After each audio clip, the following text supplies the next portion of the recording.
Welcome everyone. Welcome to Lisbon Fashion Week. This is a very, I have to hear applause a little bit. Because energy, we started off right. So, fast thoughts. In the last edition, we discussed how fashion connects with the industry. How are we progressing into the future? And that's what we're going to do today as well. We have incredible guests today, and I'm going to let them explain who they are. I'll start with Antonio Dadio. Did I say it correctly? Yes, it was. Welcome, Antonio. Yeah, it's working. Is it working? Yes, you're here with us. Hello, everybody. Hello. I'm Antonio Dadio. I'm Italian. And I'm a visual artist. And my field of practice is a mix of different, I would say, fields, actually. Because I come from a family of musicians.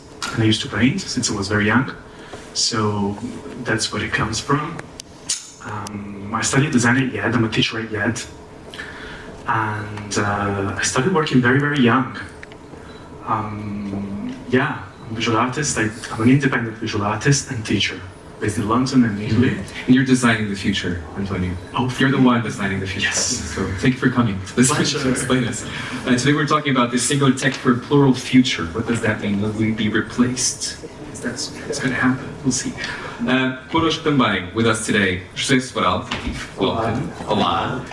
José, se tivesse que explicar quem és, if you have to explain who you are, what would you say to them? Hello, my name is... Okay, hello, my name is José Sobral. I'm Portuguese, I'm from Lisbon, and I'm an architect. Or at least I was 2 years ago before life changed a little bit.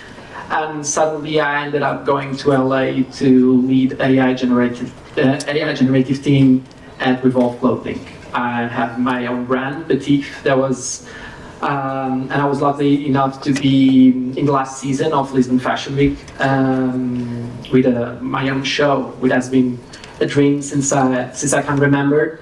Currently I work with AI, with fashion, and in a lot of projects that are pretty different from architecture itself. But yeah, that's it.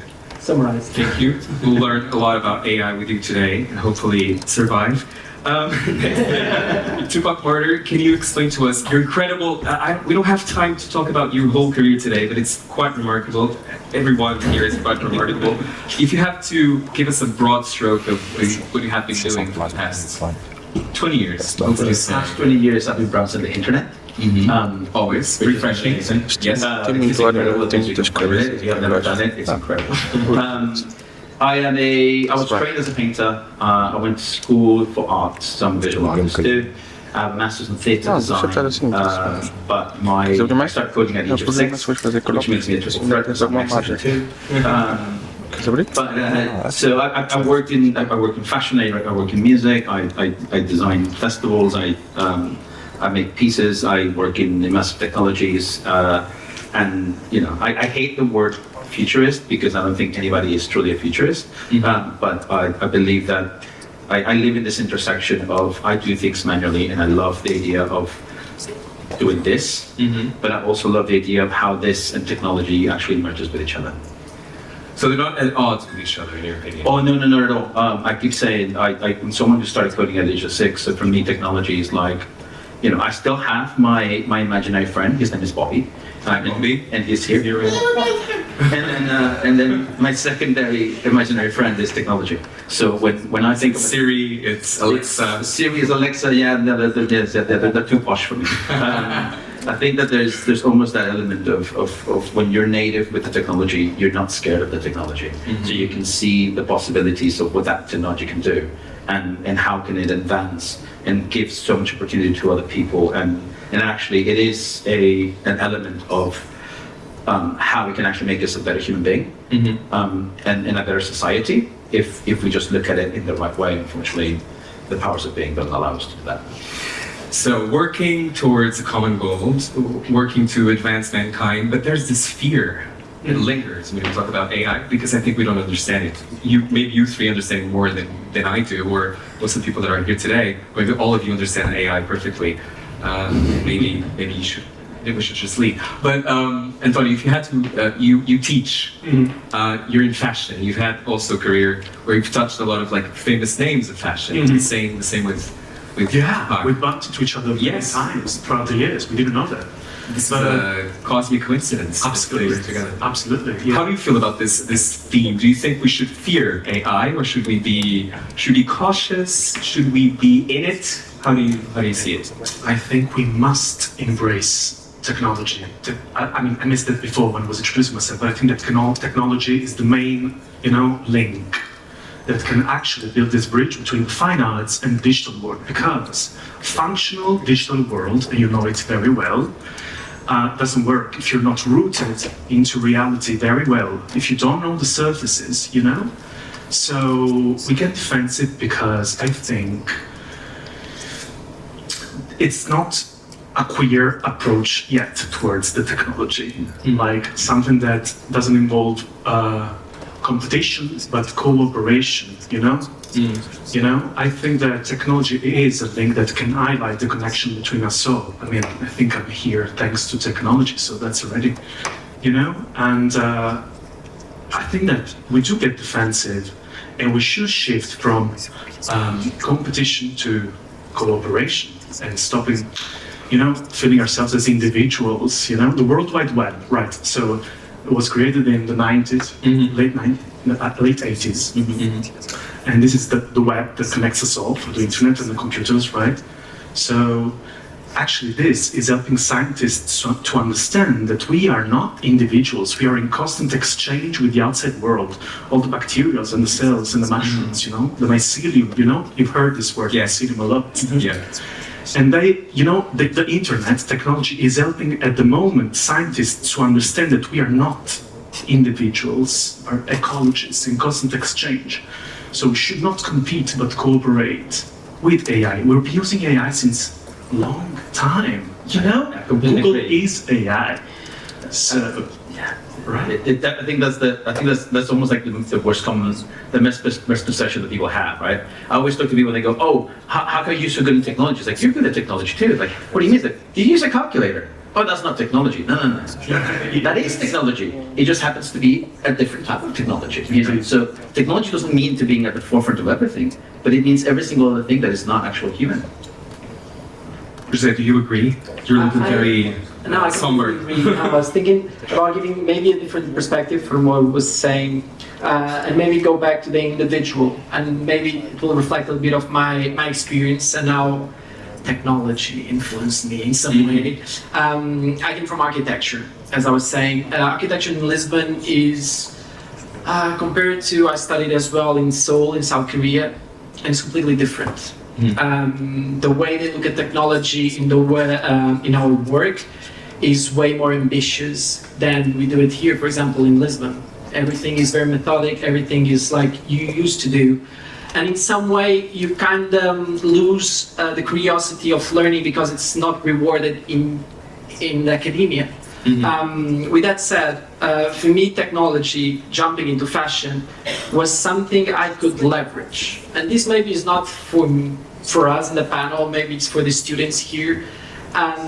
Technology, as it said, like AI, VR, augmented reality, it's so wide and it's so untouched, and it's kind of our job and our goal to bring it to reality and bring it to fashion, to design, to everything. And in some way, it will be your distinguished point. It can be your leverage as well. Because for me to jump from architecture to fashion, it would take probably more courage. Maybe I didn't have enough courage to jump into the fashion design course right away. I had to finish architecture, although I wanted to do fashion.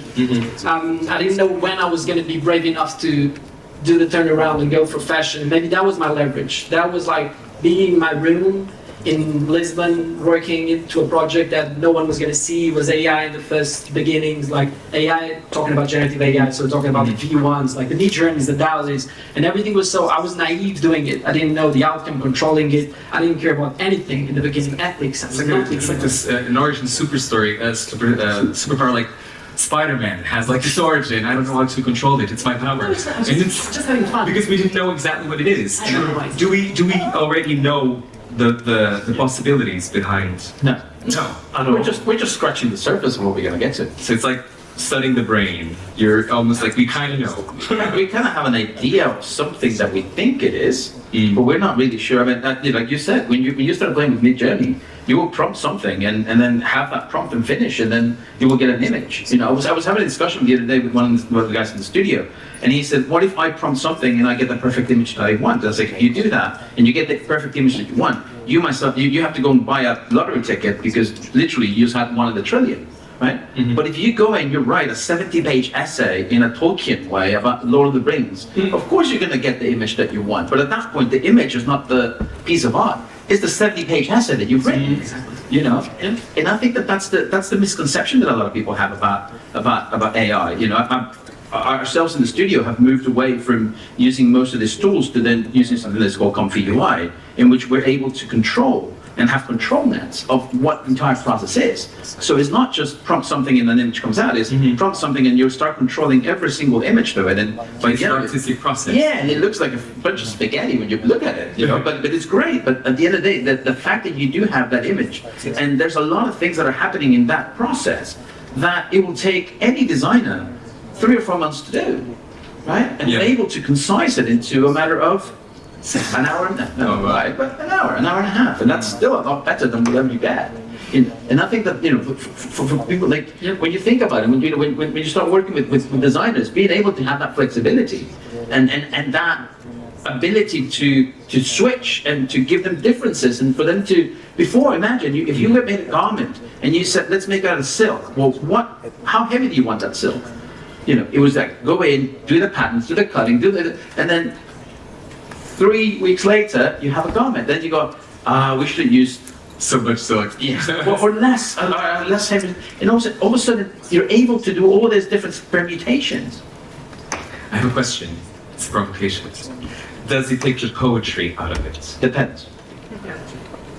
Because for artists, and I think I heard a little bit of me, because for a lot of people who are artists, this can feel a little bit like being away from the piece, for instance. Sure. But the same with acting, which I know better. But here's the question, and this is the provocation that I give to a lot of students.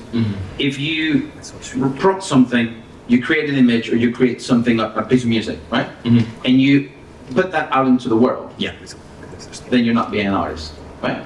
I always say that I feel guilty for people that put the artwork as Midjourney 1. Because all of a sudden Midjourney 3 is here and they're stuck in Midjourney 1, there's no way they can go back because the algorithm doesn't stop, right? But if you are able to do something that comes out of an image, or maybe you sketch the first image, and then you use image recognition to create something else, and then out of that you bring it back again, and now you color it, and then you put it back again to the system, and you take it out again, and you put it back again, and you take it out again, and you put it back again. At some point this gets lost, and all you're doing is no different to the process that we used to have in the 15th century, when Leonardo da Vinci would ask somebody to go in and paint that element over there, right? Or in printing was invented. Yeah. Invented, and you just use that. Okay, so poetry exists. Do you agree? Both of you feel the same way? Go for it. Machines will not kill our poetry. I think it, as we were talking about it, there's always 2 different ways of looking at it, and even more, I would say. For example, being naive and playing with Midjourney, in opposite of using Comfy UI and training on models. There's so many ways of approaching we're talking just about imagery. And there's so many ways of approaching it. I'm going to go to the beginning. When I was naive, I didn't know, I was playing around.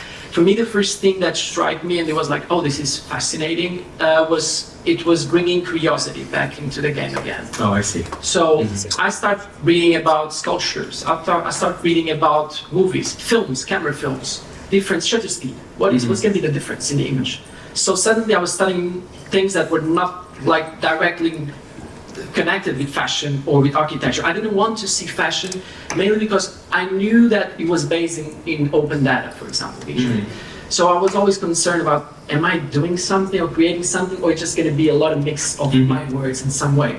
So the first task I put it to myself, and as well Mathilde and people that would work around there, was like trying to use things that were from our life or from things we studied. So architecture, Sun Ju So, you know, the sculpture. That was my first thing to do a dress. I wanted to be inspired by his work of textures and light and transparencies and bring it to a dress. For me, that was fascinating. So I'm using things I'm learning, I'm curiosity about different things, and I can merge it, or at least AI will understand things that are pretty abstract for most of us and for most people that could be outside of arts, for example. So in the most naive way, there's always poetry if you wanted to have. And recently, Conf UI, training models, everything is so less fantastic, let's say. It's way, a couple months ago, someone asked me, "Oh, can you record the process?" I was like, it's gonna be pretty boring. Like, it's 2 hours of nothing until I get something, and then I'm gonna retouch something for the same amount of time I took it. So it's gonna be pretty boring, in opposite with the naive approach. So there's so many ways of looking at it, and I'm just gonna leave it like that. Antonio. No, it's very interesting. I mean, my main field is 3D design. I work a lot with 3D. So AI is coming into 3D design. That's what I teach to students. I teach them to develop into 3D. So, and that was actually Vivian Westwood's intuition to teach me with that. She was 80, always ahead of time. Always ahead of time. You met her, right? Of course. So, yeah, and the only thing about AI that, and it's a provocation, is that me as an artist, if I make a graphic, if I do an artwork, I want to be in control of my rights, I'm not happy to see my piece be torn away and be part of something else if I don't approve it. So this is something I would push the companies, lawyers, especially lawyers. I know that's a lot in LA, by the way. In LA, by the way. There's a lot of that. Yeah. There's a lot of that going on, right? So there's a vacuum still of what it means for rights for artists. Absolutely. I'm starting. Authorship, exactly. Absolutely. I'm starting to work with AI with different departments of our school yet. And we are writing the guidelines right now, in Europe at least. I would say that we're trying to. Unfortunately, our systems are not made for it. Yet. Because it empowers artists? No, because at the moment, the biggest issue that we have is the people that are making our laws. Some of them can barely use the internet. True. So how the hell do you expect them to understand what the hell they're supposed to be writing about? Like, I sit Some of them don't like journalists as well. I've sat in panels like with the EU, and I'm trying to explain. And I remember in July of 2022, sitting with the EU and showing them Mid-Journey for the first time, and they were like, "So what's the problem?" And I was like, "What's the problem? You don't see the problem. We got a massive problem." But that for me, that's one of our issues. It's the we're not. Let's be honest. As a society, because we've proven that we're really bad about this. We're really bad at self-regulating. So it's not going to come from here, right? But then if the people that are supposed to write the laws can't even understand what they're writing the laws about, you can see what our pretty vicious cycle is about today. It's like they don't have the pieces to the puzzle, so they just kind of speak about this piece, not looking at the whole picture. So what does this mean for the industry, for fashion right now? How would you say the big names in fashion? Do you think Westwood was interested? Absolutely. Very interested. But she was a punk rocker, all a punk artist. She was also an incredible individual, someone with foresight. She was amazing. She was amazing, and everyone who has any understanding of her work knows that. But not everyone is like Vivian Westwood was. The question is the industry interested, the big names, and most of them are owned by huge groups. What does that mean for fashion and for industry at this moment? Is it like a candy store? Is it a problem? It is a candy store. You know why? So 3D design. What type of candy, Anja? 3D design, I think, makes everyone happy. Because with 3D design, you can save so much material, so much time, so many resources, building 3D samples. During the pandemic, we couldn't call Jürgen Teller to the studio to show the campaign, right? So Jürgen and the CEO of the company, of course, decided to build up this department, this 3D arts department, to make animation instead of the usual campaign. And I was head of the department. And it really saved us, building 3D samples, because once you build a 3D sample, a 3D object, you can animate it. So it's good for the design process in terms of factories, because it's like you're sending the factory a draft of a pattern. Everybody's obsessed, like, is it stealing our jobs? Is it like, no, it's just optimizing it, So you're like, send to factories this, drafts of patterns, so you improve the timings, so it's about time. And you can do many things with this 3D object. You can sell it, you can animate it, so you have a very, physical approach to it, technical approach to it, and very creative output that can come out of this. So, but what's great, the CEOs are happy because it's saving the company's money. That's the thing. So on one side, one hand, with designers can, make the good for the planet. At the same time, the CEO is happy with his money. I'm being a bit brutal, but that's the truth. So that's why, after and during the pandemic, there's been this huge push towards 3D design. Do you two agree? Do you feel the industry is in love with the idea of AI? I think they still need to understand it first. There's a lot of ways of jumping. I completely agree with the 3D modeling, and it was clearly the game changer. But for example, it doesn't have to be open data. For example, it can be closed data. Collection I did Lisbon Fashion Week last season. Main concern when I got back to Portugal, our designs are going to get stolen. We're talking about a brand from Portugal. There was no concerns about, for example, in Revolve or in LA, because everyone's excited and just explore, just be free. Here there was like a different approach. Someone will steal your job. Someone's going to steal everything from Portugal. So, okay, let's close the data. Let's train it with images that we have. That's something, for example, we do in Revolve because they have like millions of images. So we can do our own models in some way. So there's so many ways of seeing it. How can it be applied to the fashion brands? But going back a little bit for the ethics as well. I love that part because it is a scary time we're living, and we're just talking about imagery. We're not even talking about video. Video is the way more scary stage that will transform our lives. I don't know if everyone is completely sure. It's gonna be the. It's gonna really change things. It's different.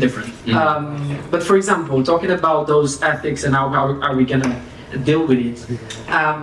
There's so many issues that, because for example, as a student, I wanted it to be open source. I wanted it to be open data. I wanted to be able to be free, to have freedom. Because to be realistic, a new model appears and you have 2 weeks until Google buys it, and you're paying it now. Or you have 3 days, or you have 2 days, and you have to buy everything. And AI was fun in the beginning because it was quite free. And the thing I'm scared, and I'm not gonna go with the ethics and all of that. I had a conference a few months ago where people were talking about how AI sees, for example, women. We're searching for a model in each journey, and the model is beautiful and it's thin and it's blonde. All the stereotypes. Yeah. And it's like, we have to change AI. Like AI, you can't change something that has no filter. Otherwise, it loses its purpose. It's the only thing we have available now that will tell us how we're dealing with the world. We can filter. It's going to be like Google and SEO. You're going to search for the best restaurant in Portugal. It's not going to be the best one that's going to appear on the first, on the second, third page, 10th page. It's going to be the one page the most. So are we going to go that way? Are we going to go and change the algorithms and change the databases so we feel better with our ethics, and we feel, I don't know, at least now we're all represented there. So you're saying you need to change society first? No, I think AI. Because I think that's really easy. Ambitious. Yeah, but No, that's what we should strive for. Obviously, I'm being ironic, but it is. So you see, what's happening now is when you look for those images, and for people that are not so into all of this, you get an image that really speaks to how we still see society in a way, and how the patriarchy is still. It's like Google. For example, if you search an image in Google image, if it's not being modified, the search or the SEO or anyone behind it, it's going to be transparent. It's going to be no filter, but it's not. Yeah. In AI, it still is, which is fun. And I think we could use it as a filter. It's going to be 5 years late to any change we do in the world. If we're going to change now, probably AI will catch up. And we're actually faster than AI for once.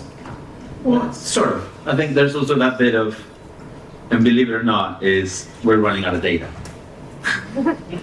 It's unbelievable, but that's the problem. One of the biggest issues that we're going to have, or that everyone can start understanding, is that AI is starting to run out of data, because we're not, even though we're producing a huge amount of data right now, all of it is recycled.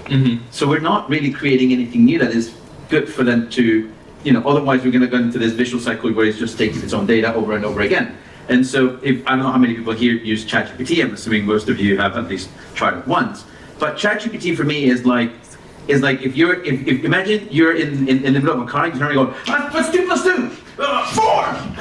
and that's the answer that you get at ChatGPT, right? If I try to go, what's 2 plus 2 plus 5? And I give you this massive question, all of a sudden you need time to think about it.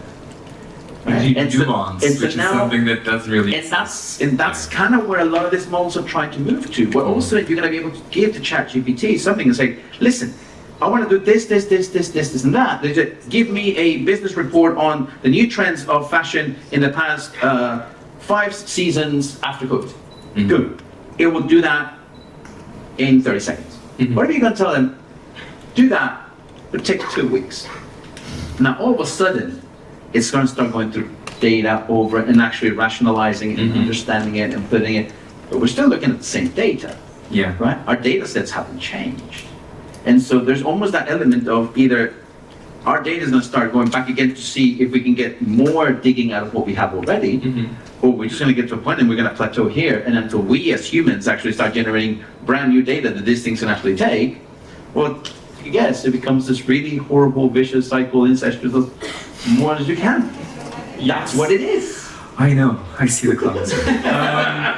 That's all super interesting, but also it makes me think about how we now are connecting with, for instance, fashion in gaming, fashion in. Well, so here's a really good one, right? And I can't believe I'm going to say this is how stupid Disney is.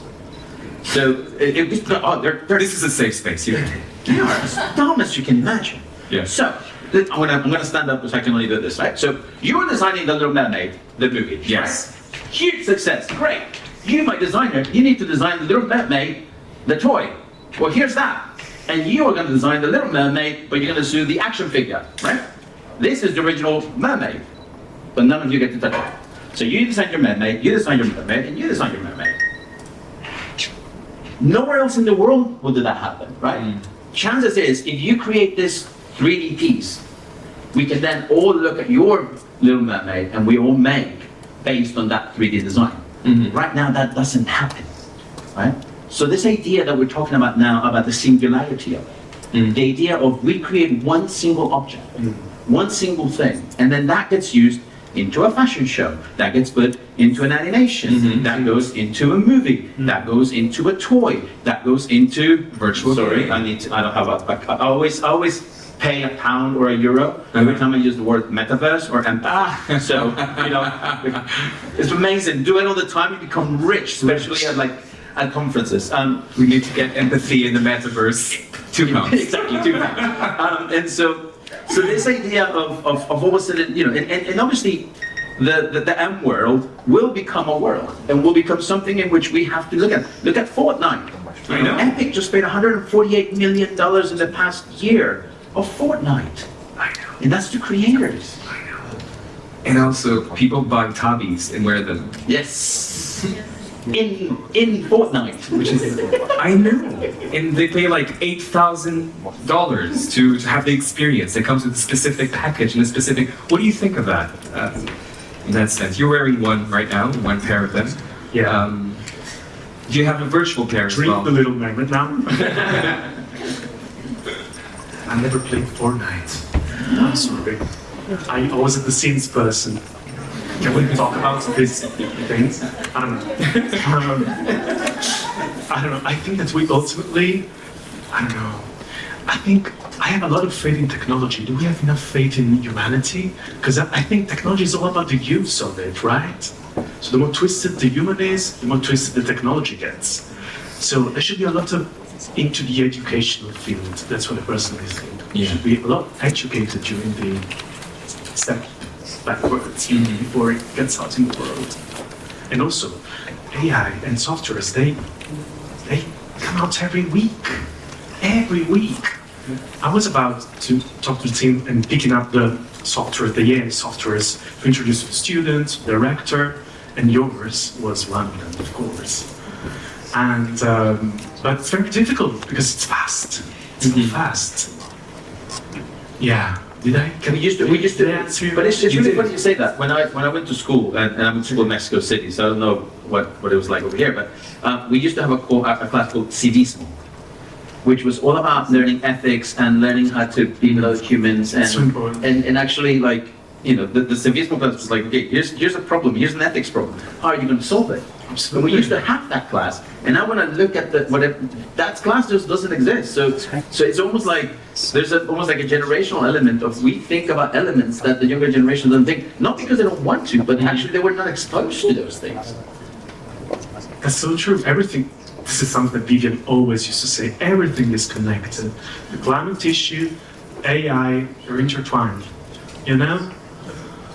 Yeah. When you speak to your students, what do you find? Do you find them excited about the possibility? Do you find them startled by the possibility? What's when you think about AI and all of this? Of course, you teach 3D design and everything, but are people just like, should we just shut down machines and lose electricity, or are they excited about how this will all progress? Because you said something I think very important and interesting, which is, it is not that AI is bad, it's how we use it. It's who is behind, you know, the screen, or who is creating it. So do you think that people that you find are leaning towards good? I think that's what I'm trying to ask. Yeah, no, that's a very interesting point. I think Grazie. I think that young designers are extremely excited about it. They are completely into it, swimming in it, you know, diving in it. It's more on our side, you know? I feel sometimes that they feel that they are cheating, you know, using ChatGPT. But it's not. It's like, you know, shifting from a library to Wikipedia to ChatGPT, you know, it's a process. I think that our generation should have more faith into the technology while educating the young generations. They are excited. Yeah. We are excited. You get a car. Zay, how do you feel about I this? think with everything, it's about education in the beginning of everything, and it's about civismo as well. We also have it in Portugal, it's We do. formação cívica. Formação cívica. But Educação moral. if you don't go to the classes, you pass anyway, so that's maybe the issue. Are you speaking And it's mandatory. Okay. No, but it is true. It starts from education, and it's where it all gonna rely. ChatGPT, the example you were giving it, or even using AI to the simple tasks. I said it a couple times that in a perfect world, it kind of help us to deal with more human things to do, to think, to be Yeah. creative, to be in touch with things, to learn manual things, to be human at its sense, and AI and computation and robotics will kind of help with the most unhuman things to do, most repetitive, less Boring creative. tasks. So, in some way, we can be more human. That was, I can live with that. Yeah, I struggle with that, by the way. And I'm going to tell you the reason why I struggle with it. Because unfortunately, we're not. Like, I spent, when GPTs came out, I spent 3 weeks learning how to do a GPT. Right? And I did it specifically so I could understand how to, like one of the stupid things I need to do is I was writing a show. When you're writing a show, you have 20, 30, 40, 50 people. And so I created this GPT that anyone could go and ask it what was happening on that scene, or what was the needs of that element. And so it allows to have like things that would become very repetitive and are just very annoying as a director for people to come like, what color is it? Like told you 50 times as red, if you could read this, but anyway. I digress. But my issue is, and this is what I usually speak of when I look at AI is, are you as a designer, as an artist, as the creative that you behold yourself to be, are you happy with the product that you put out that's been made creatively? Now, whether that is AI or you brought it back and you drew something and you brought it back again, are you content with that product element that you've created? Emanation. And do you feel proud to be able to put it out there? Because I can tell you, every single one of my paintings, I'd be proud of putting up there. You know, every single piece that I make, I'm proud of it because I can defend every single element of it, right? But The question is, are you happy? Are you proud to go in and just prompt something and put it out there and say, this is my fashion design, right? Because if that's the case, fair play to you. I'm not someone to judge you. But how do you feel then in 4 months later when you see somebody else doing the same thing, or when something else is copied? Like, that's the part that you know, being an artist means that you have to deal with this thing in your head that just keeps going to you. You're not good enough. You're not good enough. You're not good enough. Can you make it better? Can you make it better? Can you make it better? Can you make it better? Can you make it better? And that's even before I have breakfast, you know. And it's just like this constant element. And for me, that's the ethics that I think about. Is, you know, as a 5-year-old, I was proud and give it to me. I was giving drawings to my mom and going, hey, please. That's the part that you. How proud can you give up your life? That for me is the basics of how you use these technologies. Do you use them as assistants, or do you use them as the final product? Yeah, I completely agree. Because I think I draw, I paint as well. That was the beginning of everything. Before going to architecture, leaving law school, I was very confused. And I would say that it's exactly that process. Is it good enough? Is it in the beginning, when I saw the first opportunities, my work is to train models and to replicate garments that I've done, or trying to bring it from 3D models as well into AI, try to work around that. And in the beginning, is this a job? Because I'm curious about it and I'm working. This is not art. I never thought this was art. I was not producing art. I was producing imagery and I was training models. But what is this? Am I charging for this? Some of this is fast, some of this is very not fast. People think it's fast most of the time, which is very annoying. But that process of it, is it good enough? Is it good enough? I think it's the base of the ethics of putting your work out and how you deal with it. If it's like if it's a prompt, a text prompt with 3 words and something is algorithm generated a random image and they say it's art, and you post it outside, it kind of makes everything that is created with AI not art, and 99% of it is bullshit. It is scams. 99% of software is scams. It's insane. Because before it was NFTs and it's metaverse and everything. Come on, it's hard to keep in touch with so many It's hard to keep up. Yeah, it's like 99%. It's nothing. I love that because in the studio we have this thing where everyone that joins the studio gets a laptop and then they get a notepad or a drawing pad, right? And that's because I draw everything before I always go, even if it sticks, you'll figure it out in 3D. And you're gonna understand how it is, and then you can go into your modeling software, whatever you want to do, and make it easier. And I'll never forget, because I can remember this moment in generations of people that were joining the studio, and they were just looking at me with a notebook, going, "What the hell do I do with this?" And I was like, "Just draw it out." And they're like, "But I can't draw." It's like, just do sticks. Understand. Once you understand it, I know that you're very good at your 3D modeling software that you're gonna use, but make it. Even if it's a timeline of how every single one of these elements is going to work out, you know, write it, do whatever it is, doodle it. It feels so good, you know. It's like there's. It's also connection from your brain to your hands. Correct. Right.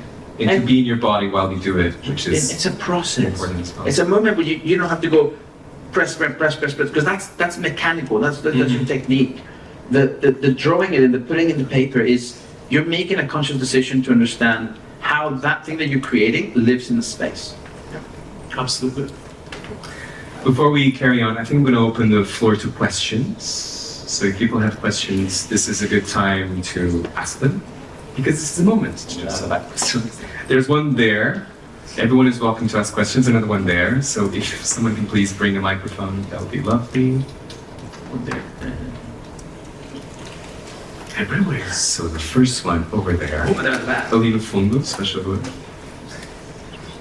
Stand up for her, please. Yes, can you stand up see for you? her? Yeah. Okay. Hello, what's your name? Hi, my name is Felipe.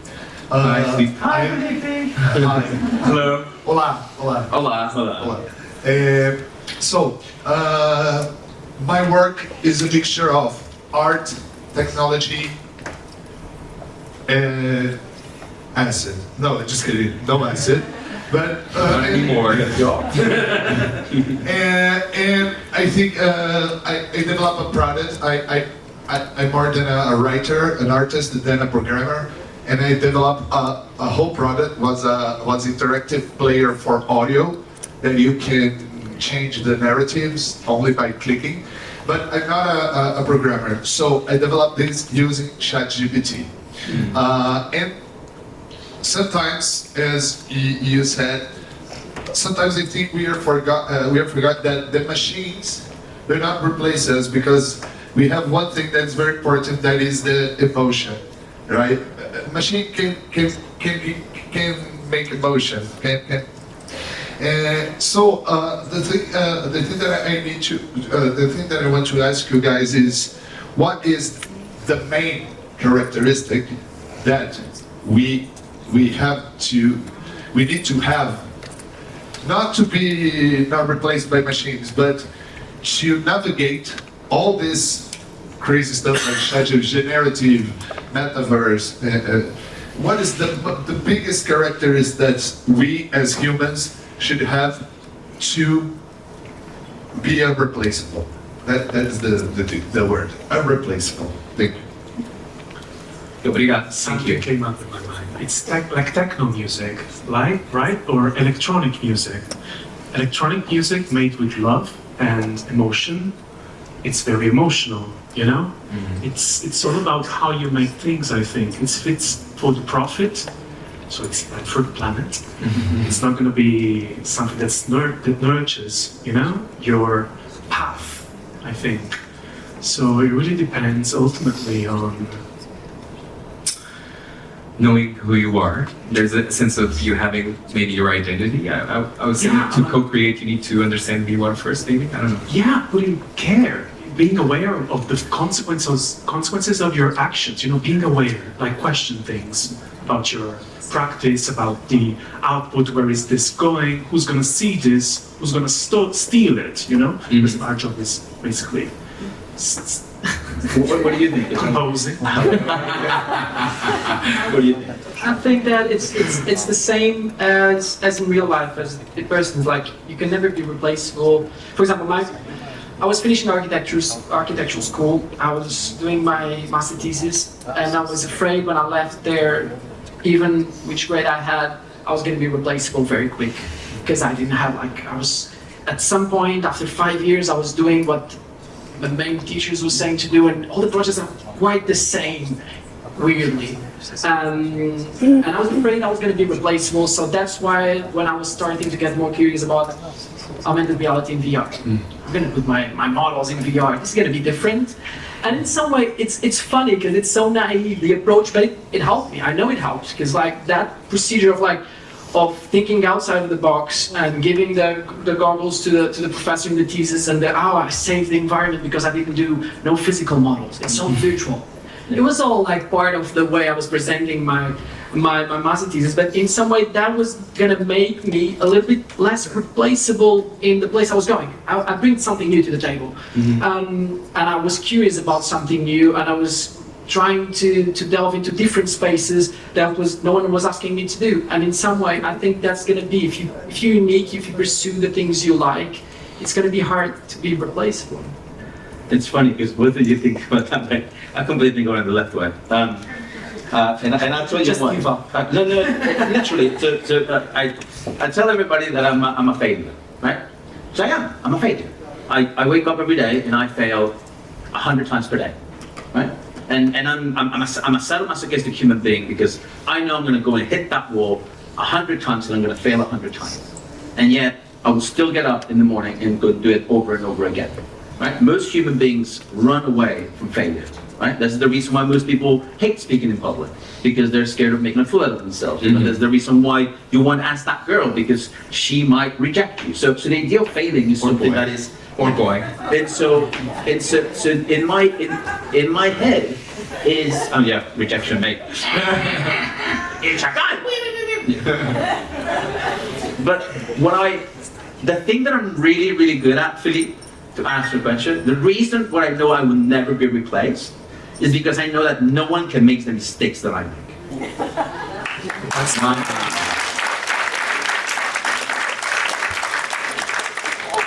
That is the reality of it. If I gave every single person in this room the same thing They'll all make a completely different mistake, and the machine will try to make it perfect. I'm so glad I was not the last one to answer. That was a lot of bullshit. Philippe, thank you. Another question, I think someone was asking. Okay, another one here. There was someone back there who was first. That gentleman there. Okay. Let's see. Yeah. Hi. Hello. Hello. Oh. Hi. Hi, my name is Camila Montenegro. Hello, Camila. Hola, Camila. Hi. Hello.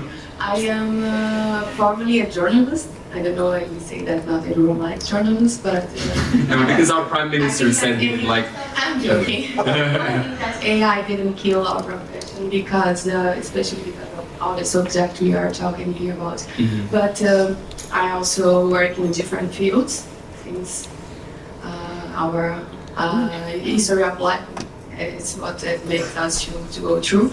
But what I would like to ask to each one of you, especially, is that considering that we are talking about I really like your points, especially, but we are talking about things that we have been hearing our whole lives, and if we start to study anthropology and the whole history of humanity since before, it is a visual cycle, and that's what we are actually before or without AI. We're still doing the same, and that's what makes me feel mostly worried, you know, in my life, because especially in my professional life, because we are humans, we are imperfect, and but everything that we create is actually for the humanity.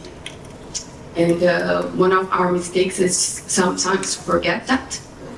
But in my opinion, the humans which are capable to, how can I say, overtake the most in between the other humans are the ones who have special meanings and special inspirations in life. Those are the ones who can make some kind of Change. difference, you know. So I would like to ask, which are your main inspirations in your professional life? Because I would like to be inspired. I'm a little bit bored. Thank you. Thank you, Camila. You're going to start now. I'm going to start. So inspirations, and then we have one last question. I have a lot of them. There's things like Robert Lepage, Siqueiros, José Clemente Orozco, Dali, Judas, Classic Quebec Emperor. But I'm going to tell you a story really quickly about how AI can actually change our life. Really quickly. When pandemic started back in March of 2020, I know it sounds like 10 years ago, but it wasn't. We received an email very early.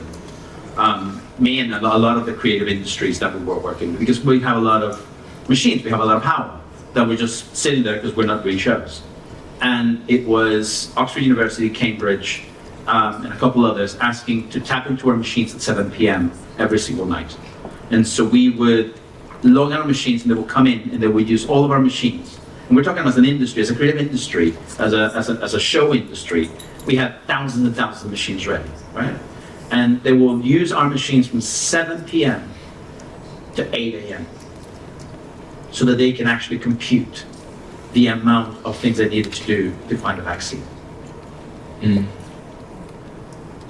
That is humans using technology and AI to the best of its ability. I mean, you think about a community of scientists asking a bunch of guys who get up and put trusses and put lights and go, yeah, where's my pint?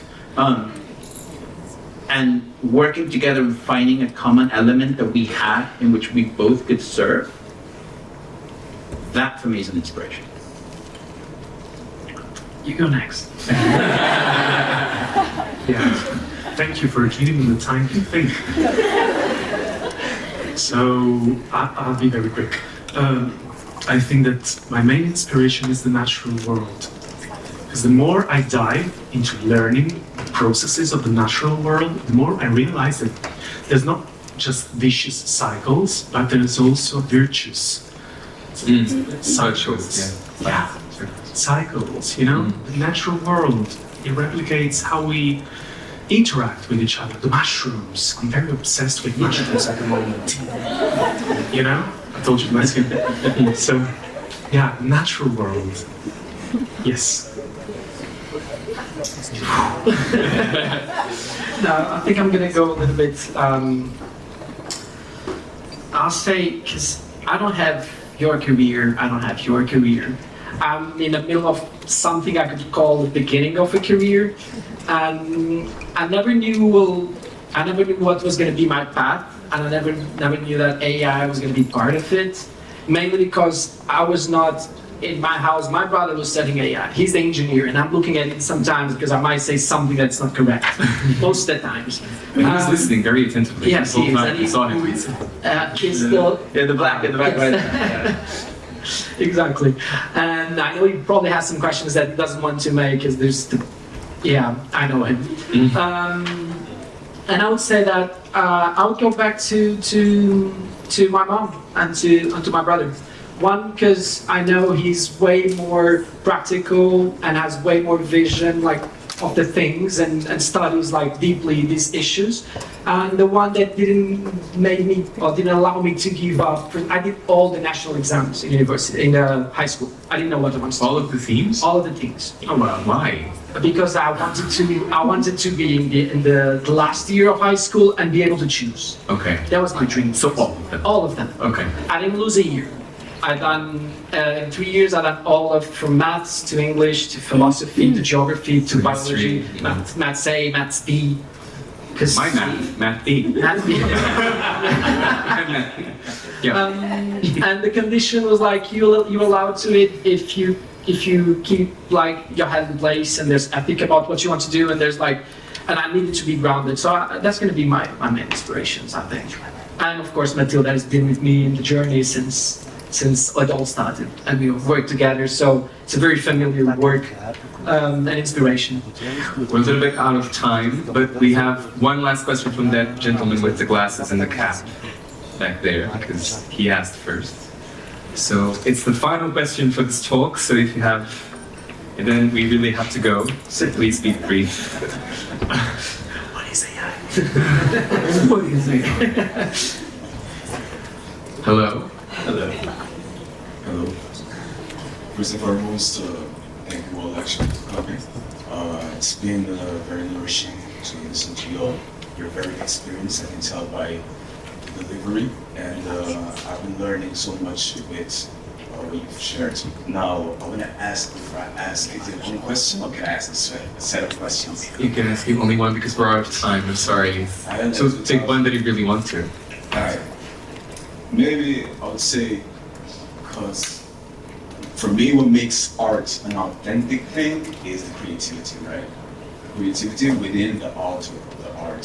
So my question is, with us having AI nowadays, won't this in a certain way limit the knowledge and expertise that is within the artist? Because it's like, when we're making like, let's say a school project and we go to ChatGPT, we don't really do the research. We're not retaining the knowledge, we're just like applying it. And my question is, when it comes to like fashion design and everything around it, will it not limit our knowledge? And it's like, I can understand that maybe that will not be as critical because it's the same as in the example you referred of the library, where we're going to the library and we're applying, but the knowledge, the expertise, like, okay, I'm an expert because I can do things in this way and I know this and that. So, You go for it, yeah. Please. I'll try to be short. I have never cut anything before. I started my, like, let me rephrase it. 2 years ago, when I started this journey, I won the AI Fashion Week. I had a collection. I flew to America to create a 14 pieces collection. I've never cut anything before. First day I arrived, they gave me a pair of scissors and a body. I have done the pattern before, like digitally. and they told me, go ahead, cut it. I had to learn it. I had to bridge the things. It was the same hands that did the naive prawns that cut it the body. The next following 2 months, I learned more than probably I'll say 2 years of university because I was in touch with anything and I wanted to be more curious. I wanted to know how to work with Cloud 3D, for example. I didn't know. I was from AutoCAD, I was from Archicad and all those other things. So it got me. In some way, I don't think that this is going to compromise what you are and the ways you believe in it, and you're going to be your own judge if you're being creative or not, and what you do with it. For me, it was making me more curious and ambitious, and I've learned more about fashion from everything since I started than before, and I was always in love with it. So I think it's always your vision and how you pursue it, and how is it going to affect you, and it just depends with your approach. Totally agree. Yeah. Yeah, I think that with 3D, I can talk about 3D and animations, and development. I think it's like being a film director, A film director has to know about video editing, lighting, photography, acting, so many different things. Usually into the design process, there used to be a bit of a, sections. With 3D design, you really dive into all those little sections. It's like the English language. That's what I feel about the 3D. It's like the English language. It's a language that the technicians can understand, that the painters can understand doing the graphics, that the factories can understand, that the marketing people can understand with the creative output. It's more of a new language. And it's an exciting thing, learning a new language for most people. Yeah. I have to ask you to be very brief because we have to go. I'll be super brief. Once upon a time, Yeah. So there's a couple of things for that, right? There's a reason why my buddy is always with me, because it reminds me of being a 5-year-old, and the curiosity that I have as a 5-year-old to find out about the things that I want to do. I got to bed as a painter. I went to school for painting, etching, drawing, photography, and digital art. But John, my mentor, made me a painter, right? And so everything that I see as a painter. And one thing that he told me about, and the reason why I have so many things is because in order to be the master of one, you have to learn the craft of 3. When you can learn the craft of 3, you'll become that master that you want to become. That means you're always studying and finding new ways to add to that mastery that you want to get to. Thank you so much. Thank you everyone for coming to the first amazing guest, working for you there.